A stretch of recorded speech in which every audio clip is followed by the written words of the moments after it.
அஸ்ஸலாமு அலைக்கும். ரமலான் என்றால் ஏன் மகிழ்ச்சி அடைகிறோம்?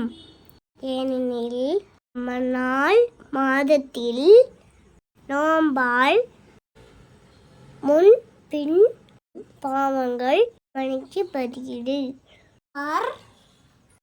ஈமானுக்கும் எதிர்பார்த்து ரமலான் மாதம் நோன்பு நோக்கின்றாரோ அவரின் பாகங்கள் மன்னிக்கப்படுகிறது என்று மின்மாயம் நபி ஸல்லல்லாஹு அலைஹி வஸல்லம் அவர்கள் கூறினார்கள்.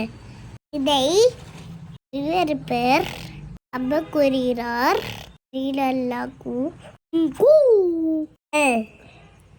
அல்லாஹ் உன்னை தண்ணீரில் தனிமையாக்கி உண்டான் என்ற நம்பிக்கையுடன் இனியுள்ள நன்மையை எதிர்பார்த்தும் கொண்டே வேண்டும். இன்ஷா அல்லாஹ் அல்லாஹ் நம் அறிவிக்கும்